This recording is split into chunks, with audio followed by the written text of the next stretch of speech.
Because people really want to work with people that not only that they like, but that they trust. Absolutely. On the trust bit, I am such a stickler for respecting that trust relationship. Let's say I'll meet somebody and we hit it off and they'll be like, oh, you know what? I got to hire you to be my bookkeeper. And I'll straight up, I'll ask them like, do you have any issues with your current bookkeeper? Like, why would you want to leave your current bookkeeper? Because you like me? That you don't base a bookkeeper relationship on like. You base a bookkeeper relationship on trust. Now, if you're telling me you've been having issues with your bookkeeper, I want to hear about those issues, yes. But if you're just if there's no problem with your relationship, I don't see why you would give up a relationship where the trust has already been established for a maybe, right? Because we just hit it off, but it's still a maybe. We won't know until we start working together, right? And so if there's no actual reason to leave your current bookkeeper, plus if you leave her that easily just because you like me, how easily are you going to leave me? It's not a compliment. It's not the compliment you think it is, Right.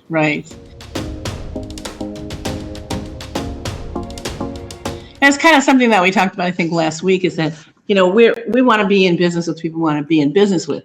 But the key word is that we're in business with them. We're not their friends, we're in business with them.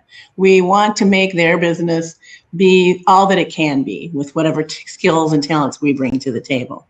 And then also, when we meet with people like this in this kind of environment, we develop what I call SMEs, subject matter experts. And so then we can actually then say, I hear what you're saying, but I don't have those skills, but I know who does have those skills.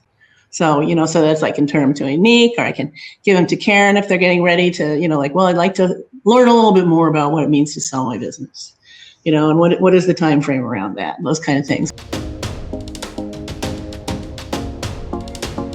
So I offer bookkeeping and support, and it was a reaction to, you would see or hear it in my voice whenever you ask the same question for the third time in a row. One of the things that makes me good at the support part and at helping people see things, even like the accountability coaching, helping people see things they don't want to see, is my mom used to do this thing where if she was like, what? And you just repeated yourself louder and slower, she would say, I heard the words you used the first time. I did not understand what they were supposed to mean in the context you offered them. So do not repeat yourself. It's not going to help. So I learned from a very young age to rephrase. And so when I started doing training, I also, that came to mind, and I realized I was rephrasing based on what I know of how my mother hears and understands things, right? To try and phrase it in a way that made sense in my brain, but her brain's not going to translate it the way I want it to, right? And so I do that. And I even have a client that if we go too long before I have to show them something new, I forget that they are literally the opposite of me, in the sense that I like to know, give me the big picture. This is what we're trying to do here. And then give me step 1 through 15 of the procedure of how we do the thing, right? And this client literally prefers the other way around. If I try to give them the concept first, their brain short circuits and they go cross-eyed and they go, oh, I'm so stupid, I don't understand what's going on. But if I start with step 1 and I walk them through doing it once, and then I show them in the background the effect we had on the different accounts, like this is what we did, and then I can give them the big picture. But I got to start. It's literally the opposite of how my brain works. But what I like about that is it keeps me on my toes, because if I can go to the opposite of what I do, then that means I can figure out a way to communicate a concept to everybody in between also, right? Anyway. So I really love and appreciate. I knew somebody who was the kind of teacher that you described, and they didn't see anything wrong with that, because how are they going to know they're stupid if I don't tell them, But the thing is some people really don't have a knack for numbers. But Right, even right. those people, if you can take it slow and give them just a little bit at a time, 4 years down the line, this person understands a whole lot more than they were even capable of understanding when they first came to me.